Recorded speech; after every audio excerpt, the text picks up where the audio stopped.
जी आज हम type 1 start करते हैं। Paper chromatography.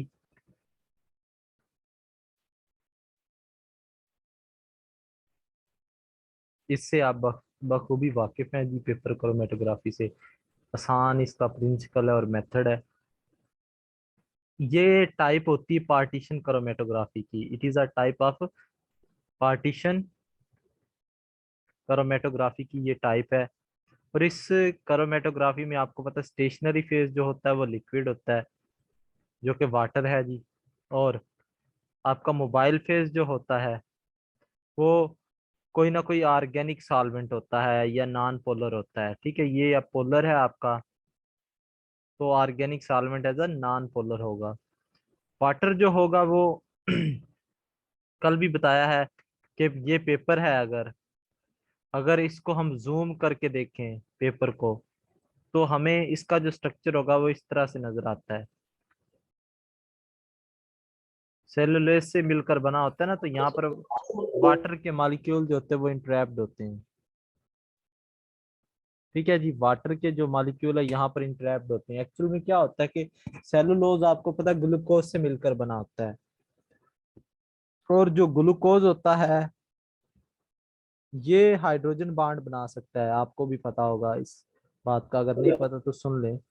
ये हाइड्रोजन बॉन्ड बना सकता है। ठीक है जी, ग्लूकोज जो होता है। तो ये वाटर के साथ क्या कर सकता है, हाइड्रोजन बॉन्ड बना सकता है। तो वाटर जो होता है वो हाइड्रोजन बॉन्ड बनाकर इंट्रैप्ड होता है सेलुलोज के अंदर।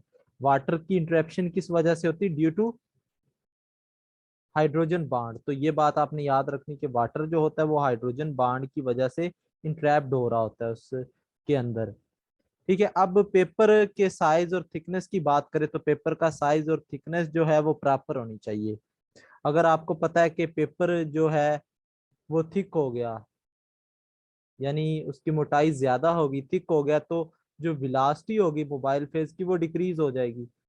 Velocity of mobile phase on paper will be decreased. तो ये डिक्रीज कर जाएगी अगर आपका पेपर जो है वो मोटाई में आ गया, तो इस जो मोबाइल फेज आप यूज कर रहे हैं उसकी वेलोसिटी क्या हो जाएगी, डिक्रीज हो जाएगी।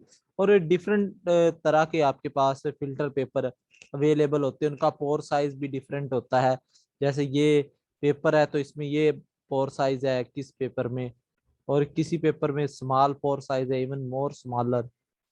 तो ये पोरिसिटी जो है ये भी वेरी करती है। और पेपर का साइज भी है, शेप भी राउंड भी हो सकते हैं, और ये सर्कुलर भी हो सकते हैं, सॉरी स्क्वायर टाइप भी हो सकते हैं, रेक्टेंगुलर तो नहीं, हाँ जी रेक्टेंगुलर भी हो सकते हैं। ठीक है, तो डिफरेंट साइज के ये अवेलेबल होते हैं, और इनकी पोरोसिटी जो है यानी पोर साइज है वो भी वेरी करता है। और जो कॉमनली यूज फिल्टर पेपर होते हैं वो filter paper Whatman filter paper होते हैं। आपको पता है फिल्टर पेपर 1 इसका एक नंबर होता है स्पेसिफिक, और फिल्टर पेपर 3, ये जो कॉमनली यूज हो रहे होते हैं फिल्टर पेपर 1 और फिल्टर पेपर 3, ये इस्तेमाल कर रहे होते हैं आप पेपर क्रोमेटोग्राफी के एक्सपेरिमेंट में। अब चूंकि आपको पता है सेलुलोज फाइबर जो होते हैं वो वाटर के साथ इंटरेक्शन डेवलप कर सकते हैं, तो ये पोलर होते हैं। स्टेशनरी फेज पोलर है, तो आपको पता है अब मोबाइल फेज पोलर होगा तो ये तो आपस में इंटरेक्शन शो करवा देंगे। तो डेट्स वाई हम मोबाइल फेज क्या यूज करेंगे, नॉन पोलर यूज करेंगे। ठीक है जी। इसके बाद हमारे पास टाइप्स आ जाती हैं पेपर क्रोमेटोग्राफी की। हमने जो 3 टाइप है उनको डिटेल से पढ़ना है। पहली हमारे पास है सेंडिंग क्रोमेटोग्राफी, सेंडिंग। फिर आ जाती है हमारे पास डीसेंडिंग।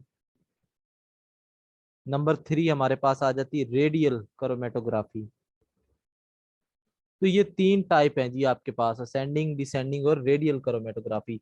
अब इनके नाम से भी आपको पता चल रहा है असेंडिंग कौन सी है और डिसेंडिंग कौन सी। अगर हम इसको डिस्क्राइब करें, असेंडिंग को पहले देख लेते हैं जी। असेंडिंग में क्या होता है, अब एक्चुअली नाम ही आपको बता रहा है कि the word ascending mean from bottom to top, यानी बॉटम से टॉप, बॉटम टू टॉप जो आप क्रोमेटोग्राफी करवा रहे हैं वो आपके पास असेंडिंग होती है। इसमें क्या होता है कि जो मोबाइल फेज होता है वो मूव करता है from bottom to top. Mobile phase आपका कहाँ से मूव करता है, बॉटम से टॉप की तरफ मूव करता है, और ये against the gravity, action of gravity, against the action of gravity. तो ये ग्रेविटी के जो एक्शन है, आपको पता है ग्रेविटी के ये मुखालिफ सिमत में मूव कर रहा है, ठीक है। ये बात भी आपने याद रखनी है। इसका प्रोसीजर क्या है वो भी हम देख लेते हैं जी। इसमें जो सिंपल काम वही है, सबसे पहले तो आपने क्या करना होता है, पेपर, फिल्टर पेपर लेना होता है, ठीक है। उसके बाद आप 2.5 सेंटीमीटर तकरीबन इतने डिस्टेंस के ऊपर एक लाइन लगाते हैं लेड पेंसिल से। अब लेड पेंसिल से क्यों लगाते हैं, देखें, जो अगर आप कलर्ड पेंसिल से लगाते हैं ना तो उसमें कंपोनेंट होते हैं, वो प्योर नहीं होता, ठीक है, उसमें डिफरेंट कंपोनेंट होते हैं, तो वो भी सेपरेशन होने के चांसेस होते हैं। तो डेट्स वाई हम लेड पेंसिल यूज कर रहे होते हैं, ठीक है। आप क्या करते हैं, फिर एक्सट्रैक्ट जो होता है आपका, ये XYZ जो भी है, इसको आप तैयार करते हैं, या एक्सट्रैक्ट जो है लीव का वो निकाला है आपने, और इसमें कंपोनेंट है आपके पास, मैं कहता हूँ क्लोरोफिल, और इसके बाद आपके पास है जेंथोफिल और कैरोटीनॉइड्स। ये तीन कंपोनेंट हैं आपके पास, और मैं इनको सेपरेट आउट करवाना चाहता हूँ। तो मैं क्या करूंगा, एक ड्रॉपर ले लूंगा, या आप किसी भी नीडल लाइक जो है वो यूज करेंगे उसमें। तो उससे क्या होगा कि आपने इस सॉल्यूशन में नीडल डालकर यहाँ पर वो जो कैपिलरी ट्यूब होती है ना, वो आप यूज कर रहे होते हैं, निशान लगा देना होता है, ठीक है। इस सॉल्यूशन का आपने निशान लगा दिया यहाँ पर भी। अब ये मिक्सचर का है, अगर आपको पता है कि आपके मिक्सचर में क्या क्या चीजें हैं, तो आप स्टैंडर्ड भी रन करवा सकते हैं ना, कि आपके मिक्सचर में क्लोरोफिल है, उसका भी आप यहाँ पर स्पॉट लगा दें ताकि मजीद कंफर्मेशन हो जाए, जेंथोफिल है उसका यहाँ पर लगा दें, और कैरोटीनाइड है उसका भी यहाँ पर लगा दें। तो इससे क्या होता है कि आपको आसानी हो जाती है कि जी हाँ, इसने भी इतना डिस्टेंस ट्रेवल किया तो इट मीन्स यहाँ पर क्लोरोफिल है, अगर इसने इतना डिस्टेंस ट्रेवल किया तो यहाँ पर जेंथोफिल है, यहाँ पर कैरोटीनाइड्स है। तो वो इसलिए आप इसके स्टैंडर्ड सॉल्यूशन का भी एक स्पॉट लगा देते हैं, ठीक है। अब इस सारे प्रोसीजर से पहले आपने क्या काम करना था, क्रोमेटोग्राफी के टैंक को बनाना होता है, यानी वो ऑलरेडी बना होता है लेकिन उसमें आप मोबाइल फेज फिल कर रहे होते हैं। मोबाइल फेज फिल ये इसलिए करते हैं मोस्टली, जो होता है ना कि जो आप सैचुरेशन चाह रहे होते हैं कि उसका इंटरनल इन्वायरमेंट जो बाहर वाला इन्वायरमेंट है उसके साथ मैच कर जाए, तो इसलिए यानी टेम्परेचर प्रेशर जो वो जितना भी चेंज होना होता है वो चेंज हो जाए, और अब उसमें फर्दर कोई चेंजेस ना आए, तो डेट्स वाई आप मोबाइल फेज जो होता है वो पहले इसमें ऐड कर देते हैं, ठीक है। फिर आप क्या करते हैं कि पेपर जो होता है उसको इसके अंदर हैंग करवा देते हैं क्लिप के जरिए, किसी भी क्लिप के जरिए हैंग करवा दिया। अब नीचे आपका क्या था, मोबाइल फेज था। मोबाइल फेज यूजुअली आप 3 कंपोनेंट यूज कर रहे होते हैं, जैसे ईथर, कार्बन टेट्राक्लोराइड और बेंजीन वगैरह, ये आप ट्राई कंपोनेंट सिस्टम यूज कर रहे होते हैं एज अ मोबाइल फेज। तो अब यहाँ पर स्पोर्ट लगा होगा पेपर के ऊपर, ये जब मोबाइल फेज नीचे से ऊपर की तरफ मूव करेगा, नीचे से ऊपर की तरफ मूव करेगा, तो कंपोनेंट जो होंगे वो डिस्टेंस ट्रेवल करना शुरू कर देंगे और सेपरेशन होती जाएगी, ठीक है।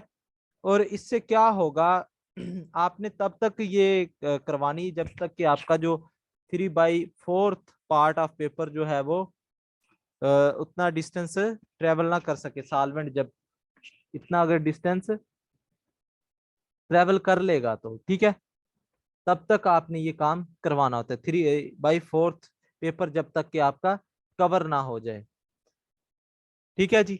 तो जब ये कवर हो जाएगा फिर आप क्या करते हैं, पेपर को ड्राई करते हैं और उसको खुश्क होने देते हैं।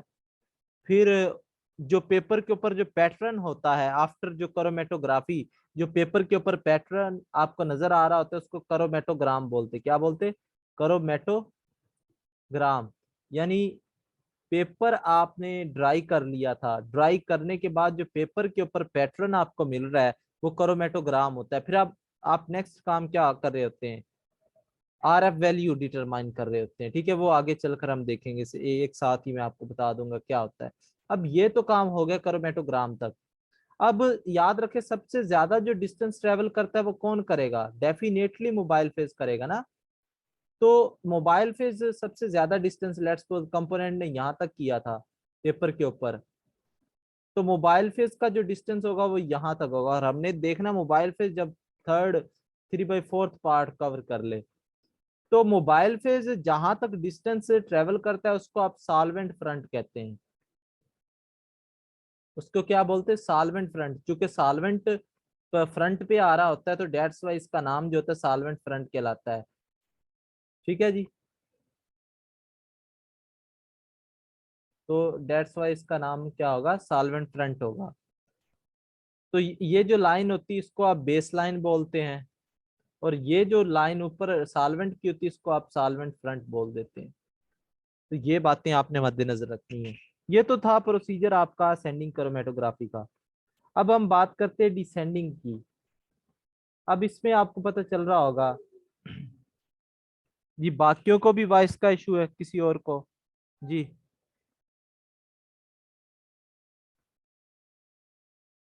सर वॉइस इंटरप्ट हो रही है।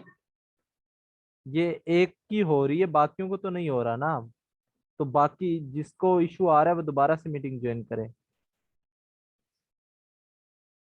बाकी लोगों को क्लियर है सर कुछ? बाकी कुछ हो रही है, आप मैसेज देखें। हाँ जी, तो कुछ लोग तो कह रहे हैं क्लियर है, आप वो भी देखें ना। नो सर, नो के मैसेज भी आ रहे हैं। तो किस किस को अब ठीक है आवाज या नहीं है जी? क्लियर है सर, वो देखें आपके सामने ही है। क्लियर है सबको, आप जिनको इशू आ रहा है वो दोबारा से ज्वाइन करें जी।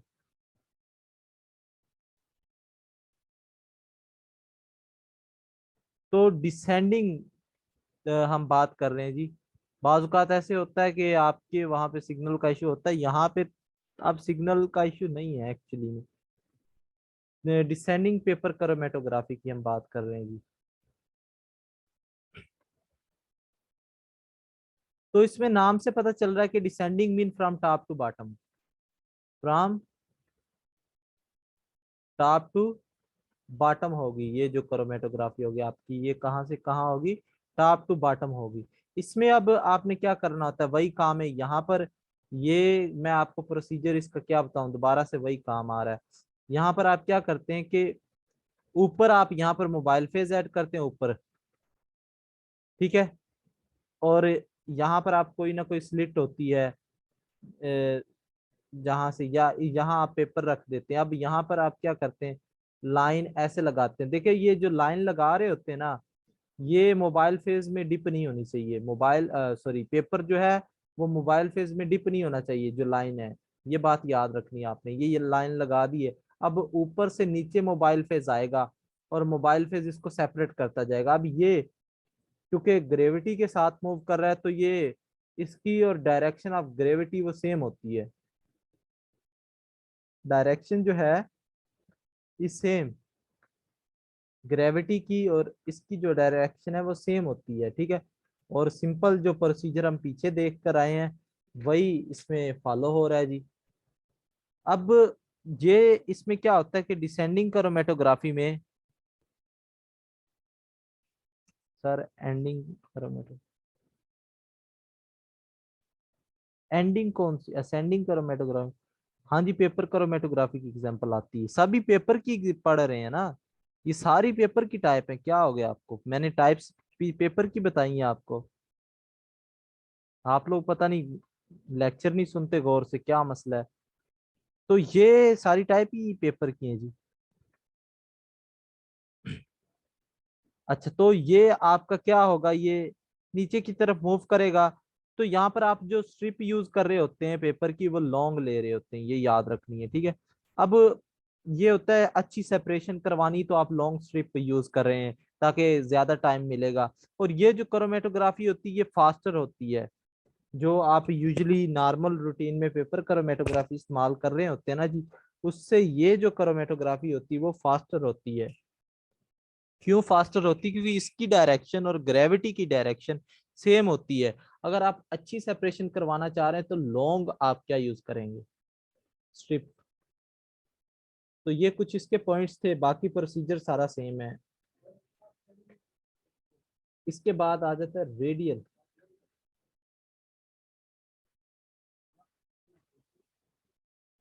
पेपर करोमेट्री, ठीक है। रेडियल पेपर करोमेटोग्राफी की हम बात कर रहे हैं, ठीक है जी। In this chromatography spot of mixture, ठीक है, इसमें क्या होता है कि जो स्पॉट ऑफ मिक्सचर होता है ना, उसको ये इस तरह का पेपर होता है एक्चुअल में, ठीक है। जो मिक्सचर का स्पॉट होता है उसको आप सेंटर पे प्लेस करते हैं, ठीक है। और ये आगे सारा इसका प्रोसीजर मैं आपको बताऊं। इसके लिए रिक्वायरमेंट्स पहले तो आप लिख लें कि कौन कौन सी रिक्वायरमेंट हैं जी रेडियल क्रोमेटोग्राफी में, या इसको सर्कुलर भी बोल देते हैं।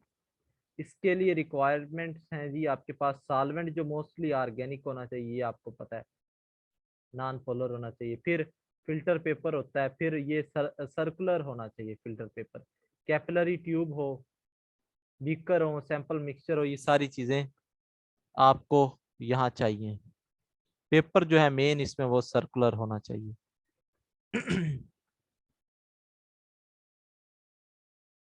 अभी रिवर्स फेज आपको पढ़ाई है मैंने, अभी जो बात हो रही उसको तो आप देख लें। रिवर्स फेज क्रोमेटोग्राफी अभी हमने पढ़ी ही नहीं है,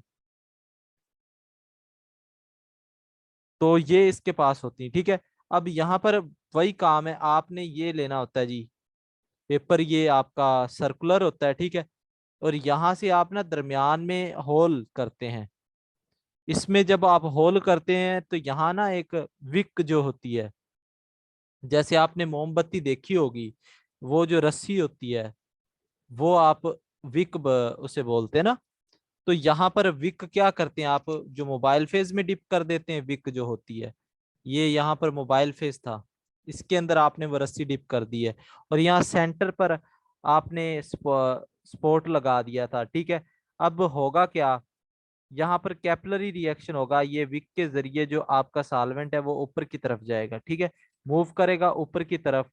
और अब ये जो इसकी सेपरेशन जो होगी ना, ये सर्कुलर होना शुरू हो जाएगी, यानी आपके जो कंपोनेंट है पहला इस तरह से हो जाएगा और दूसरा सर्कुलर होगी, दूसरा यहाँ तक डिस्टेंस ट्रेवल कर लेगा, तीसरा अगर आपने यूज किया है तो वो यहाँ तक देखें आप सर्कुलर वो बनाते जाएंगे सर्कुलर, ठीक है। तो ए बी सी तीनों कंपोनेंट ट्रेवल कर लिए, और यहाँ से यहाँ तक सॉल्वेंट ने अगर किया है तो इसको सॉल्वेंट फ्रंट बोल देंगे, ठीक है। बाकी आपको वही काम है। इसमें जो मेन एडवांटेज ये है कि यहाँ पर ना आप लार्ज जो है मिक्सचर की क्वांटिटी उसको यूज कर सकते हैं लार्ज, लेकिन बाकी में जो है ना लार्ज मिक्सर मिक्सचर की क्वांटिटी आप यहाँ पर इस्तेमाल कर सकते हैं, लेकिन जो बाकी है ना उनमें ये फैसिलिटी नहीं होती कि आप वहाँ पर लार्ज जो है मिक्सचर की अमाउंट वो यूज नहीं कर रहे होते, ठीक है यहाँ पर। लेकिन यहाँ पर एक मेन एडवांटेज यही है, ठीक है।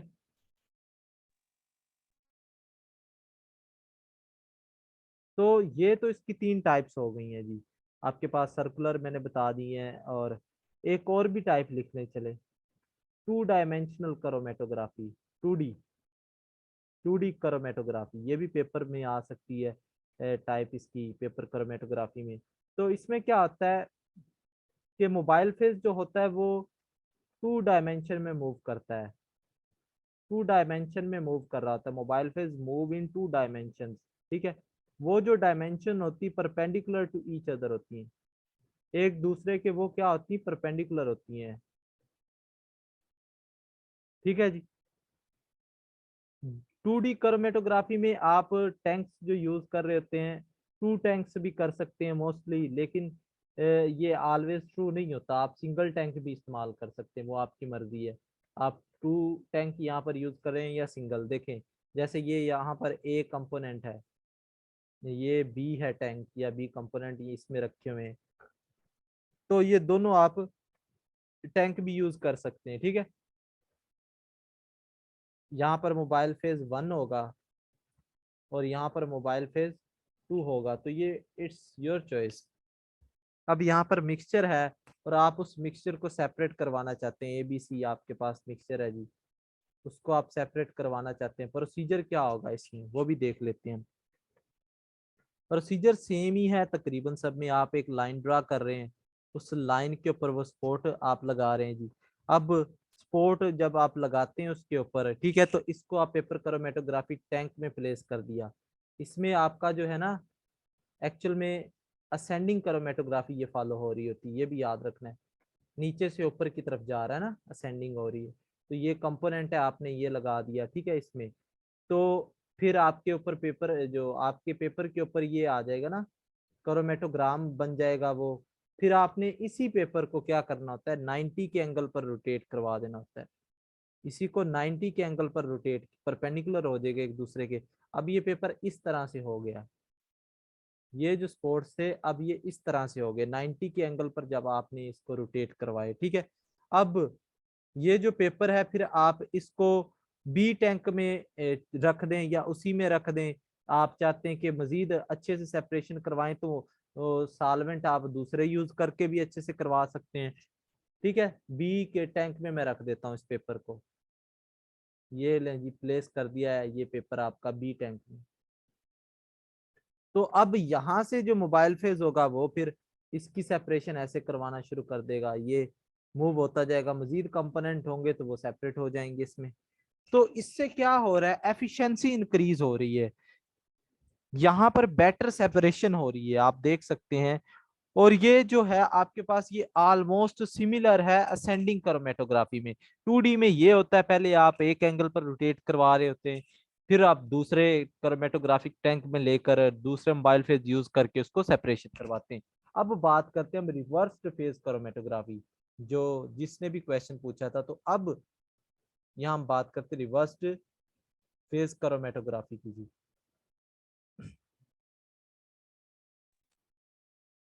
तो यहाँ पर आपके पास देखिए दो फेज है ना, एक तो स्टेशनरी फेज है और दूसरा मोबाइल फेज है, दो फेज है आपके पास। और मैं पहले बात करूं तो यहाँ पर मैं लिखता हूँ नॉर्मल। नॉर्मल पेपर क्रोमेटोग्राफी में क्या होगा, और यहाँ पर हम लिखते हैं रिवर्स्ड पेपर क्रोमेटोग्राफी में क्या होगा। रिवर्स्ड पेपर क्रोमेटोग्राफी में आपके पास क्या होगा, दोनों की बात हम करते हैं जी, ठीक है।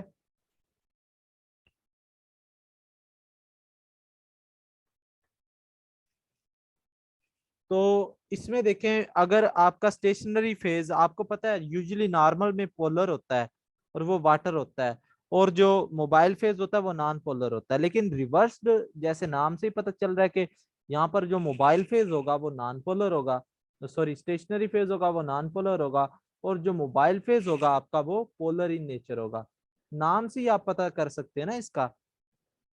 अब रिवर्स्ड फेज का पर्पस क्या है, वाई वी यूज इट, हम इसको क्यों इस्तेमाल करते हैं। अब मैं आपको मिसाल देता हूं कि लेट मेरे पास है तमाम के तमाम नॉन पोलर कंपोनेंट। मैं आपको कहता हूं कि मिक्सचर है मेरा, इस मिक्सचर में जितने भी कंपोनेंट हैं वो टोटली के टोटली नॉन पोलर हैं। क्या है जी, नॉन पोलर कंपोनेंट है इसमें। और जो स्टेशनरी फेज है वो आपका पोलर होता है, नॉर्मल जो क्रोमेटोग्राफी की अगर हम बात करें। अब आपको पता है वाटर पोलर है, और हम ये भी जानते हैं लाइक डिजोल्व लाइक। तो इसमें जो मिक्सचर होगा, इसका जो स्टेशनरी फेज है उसके साथ कोई भी लिंक नहीं होगा, उसके साथ कोई इंटरेक्शन नहीं होगी। और मिक्सचर जो कंपोनेंट होंगे वो सेपरेट ही नहीं होंगे। एज मोबाइल फेज जब ऊपर मूव करेगा तो non polar component will be soluble in mobile phase, और जो sample as a whole moves upward. ये जो स्पोर्ट है ना, मजे की बात आपको बता दूं, ये जो स्पोर्ट लगाते हैं आप, समझिएगा बड़ी अच्छी बात है। ये स्पोर्ट है, अब जब आप मोबाइल फेज ऊपर की तरफ मूव करवा रहे हैं, मोबाइल फेज ऊपर की तरफ मूव करवा रहे हैं चूंकि मोबाइल फेज नॉन पोलर है, और आपका जो ये स्पोर्ट है इसमें कंपोनेंट भी नॉन पोलर है। अब ये एज अ होल मूव करेगा, ये एज अ होल ऊपर चलता जाएगा, यानी इसमें जो कंपोनेंट होंगे वो सेपरेटेड नहीं हो पाएंगे, ये एज अ होल ऊपर मूव करेगा, ठीक है। दूसरी बात, अगर ये आप मोबाइल फेज भी नॉन पोलर लेते हैं और स्टेशनरी फेज भी, तो यहाँ पर आपके लिए प्रॉब्लम आ जाती है, रिवर्स फेज का इस्तेमाल करना पड़ता है कि अगर आपके कंपोनेंट वो टोटली के टोटली नॉन पोलर है। तो अब यहाँ पर आप क्या करते हैं कि मोबाइल फेज जो होता है वो आपका पोलर ले लेते हैं, और जो स्टेशनरी फेज होता है वो नॉन पोलर ले लेते हैं। अब इसमें मॉडिफिकेशन होती है पेपर की, कैसे होती है वो देखते हैं। ये फिल्टर पेपर है ना जी, आप इसको रख देंगे, ऑयल वगैरह में डिप कर देंगे, इसको ऑयल में या किसी नॉन पोलर सॉल्वेंट में डिप करवा देंगे, सिलिकॉन ऑयल हो गया उसमें डिप करवा देंगे, तो इसके ऊपर ना एक लेयर बन जाएगी, ऑयली सी लेयर बन जाएगी जो कि नॉन पोलर की होगी। तो पेपर की मॉडिफिकेशन हो जाएगी ना यहाँ, पहले जो आपका पोलर था वाटर था, अब उसके ऊपर लेयर बन गई है ऑयल की, तो ये as a stationary phase act कर रही होगी, ठीक है। फिर आप मोबाइल फेज तो यूजली पोलर ऐड कर लेंगे, वो तो आपको पता है जी कैसे ऐड करना है, ठीक है। अच्छा, तो मोबाइल फेज पोलर होगा, फिर बाकी काम वही है। तो ये रिवर्स्ड फेज क्रोमेटोग्राफी है। अब इसमें भी जो आई थिंक किसी ने डायरेक्शन का क्वेश्चन पूछा था वो मैंने रीड नहीं किया, जो भी क्वेश्चन हो माइक में पूछ लिया करें ओपन करके। तो देखें वही जो असेंडिंग क्रोमेटोग्राफी होगी, नीचे से ऊपर मोबाइल फेज आपका मूव कर रहा होगा, बाकी सारा काम सेम है। जस्ट जो डिफरेंस आ रहा है वो आपके पास किस में आ रहा है जी, मोबाइल फेज और स्टेशनरी फेज की नेचर में। तो ये तो हमारे पास हो गए जी के टाइप्स क्या है क्रोमेटोग्राफी की और उनको कैसे। सर रिवर्स की एक दफा ओवरव्यू दे दें। मैंने क्या बात की है जी रिवर्स में, कि आपका जो मोबाइल फेज होता है वो यहाँ पे पोलर हो जाता है, और स्टेशनरी फेज जो होता है वो नॉन पोलर हो जाता है, ठीक है जी। और ये कब यूज करते हैं, जब आपके कंपोनेंट टोटली क्या हो, पोलर इन नॉन पोलर हो। अब नॉन पोलर होंगे तो उनका तो कोई सेपरेशन ही नहीं होगी, वो तो एज अ होल जो स्पोर्ट होगा वो मूव करेगा। तो that's why we use different nature अब mobile phase and stationary phase, जो यूजुअली रूटीन से हटकर होती है। इसके बाद आ जाता है methods of detection. Methods of detection यानी अब यूजुअली क्या होता है ना कि स्पॉट जो कलर्ड होते हैं तो आप डिटेक्ट कर लेते हैं, बाज़ औक़ात ऐसे भी होता है कि स्पॉट विजिबल नहीं होते आपको, तो उसके लिए आपको डिफरेंट मेथड यूज करने पड़ते हैं। जैसे आपके पास है फिजिकल मेथड्स, पहले हम उनको देख लेते हैं। फिजिकल मेथड्स में आपके पास फ्लोरीसेंस है, फ्लोरीसेंस आ गया।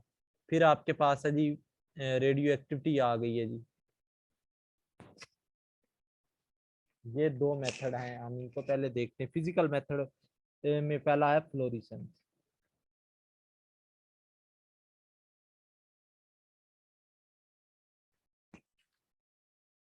अब फ्लोरिसेंस में क्या होता है, ये यूवी रेडिएशन यहाँ पर आप यूज कर रहे होते हैं। यहाँ पर आपके पास ये यूवी मशीन होती है, ठीक है। अब आपने, ये आपका लैंप होता है ये नीचे वाला लैंप है, यूवी लैंप है जो रेडिएशन प्रोड्यूस करता है। और यहाँ पर आपने पेपर लगा देना होता है, ये स्पॉट है, अब आपको नजर नहीं आ रहे कि इसके ऊपर जो स्पॉट है लगे हुए वो आपको नजर नहीं आ रहे, आपने पेपर को यूवी लैंप के अंदर रख देना होता है, ठीक है। और जब इसके ऊपर आप रेडिएशन फॉल करवाते हैं यानी लैंप को ऑन करते हैं, तो जब ये फॉल करती है स्पॉट के ऊपर, तो स्पॉट वाला जो कंपोनेंट होते हैं, लेट्स सपोज यहाँ पर आपके वो स्पॉट था लेकिन आपको नजर नहीं आया, यहाँ पर था, यहाँ पर था, तो ये क्या करते हैं, ये रेडिएशन को एब्जॉर्ब कर लेते हैं और ये वो वाली वेवलेंथ को इमिट करते हैं। रेडिएशन एब्जॉर्ब करने के बाद जो हमें नजर आ रही होती है यानी विजिबल, तो ये यूवी रेडिएशन को एब्जॉर्ब करते हैं और विजिबल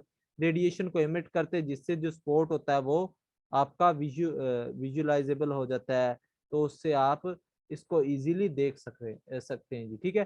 तो ये इसका मेथड होता है कि आपने यूवी रेडिएशन लगानी होती है इसके ऊपर, और स्पॉट जो होता है वो ऐसी वेवलेंथ इमिट करता है जो हमें नजर आ रही होती है, यानी कम एनर्जी वाली वेवलेंथ। तो ये तो फ्लोरिसेंस का मेथड हो गया। अब बात करते हैं रेडियो एक्टिविटी की, रेडियो एक्टिविटी की जी। तो इसमें क्या होता है रेडियो एक्टिविटी में, आप वही यूज करवाते हैं जी।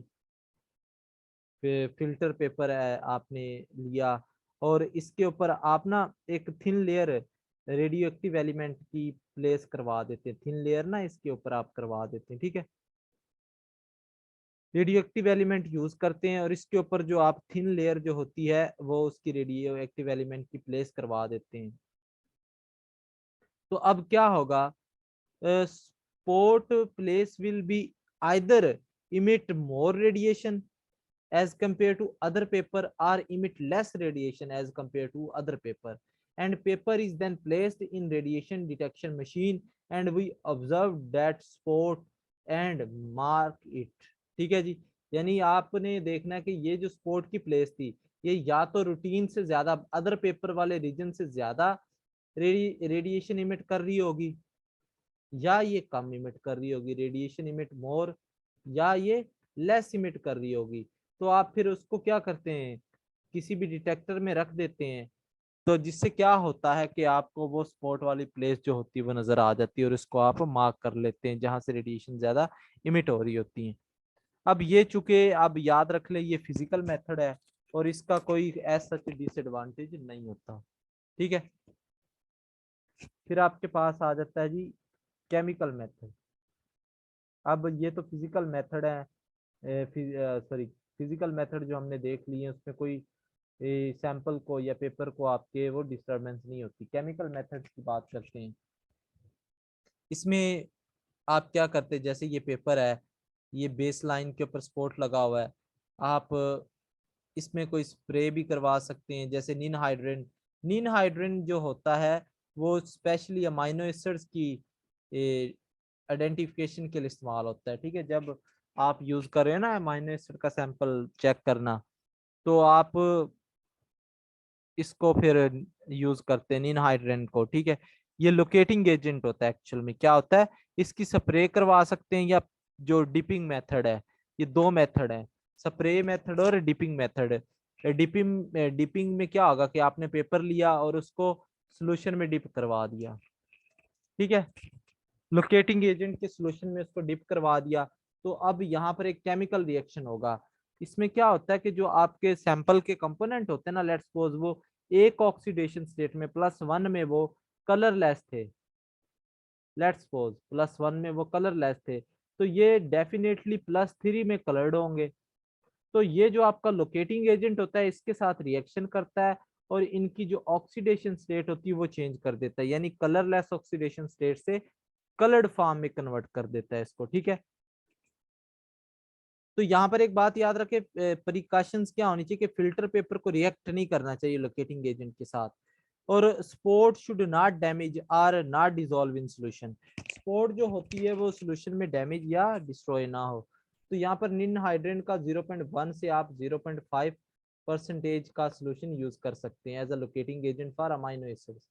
और दूसरा मेथड होता है स्प्रेइंग मेथड, ये बेस्ट मेथड है। इससे क्या होता है, पेपर जो इतना वो वेट नहीं होता, पेपर की क्वालिटी वो डिस्टर्ब नहीं होती, ठीक है। तो इसके बाद ये हर जो आपके पास होता है ना उसमें स्पेसिफिक होते हैं। फॉर एग्जांपल अल्कोहल के लिए और है, ये सारी जैसे केमिकल रिएक्शन है ना वैसे ही होता है ये। स्प्रेइंग मेथड में क्या होता है, आपके पास एक स्प्रेयर होता है जी, जिससे आप स्प्रे करवा रहे होते हैं, ये जहां जहां पर स्पॉट होगा वो आपको विजिबल हो जाएगा, ठीक है। आइटोमाइजर यूज कर रहे होते हैं ना यहाँ पर, और ये मोर एफिशिएंट मेथड होता है, इससे ये आप डिप करें उसके निस्बत ये अच्छा मेथड होता है, आप स्प्रे करवा दें तो जो कंपोनेंट होंगे वो आपको नजर आ जाएंगे। आप लोग दोबारा से मीटिंग ज्वाइन करें फर्दर, फिर हम इसको देखते हैं।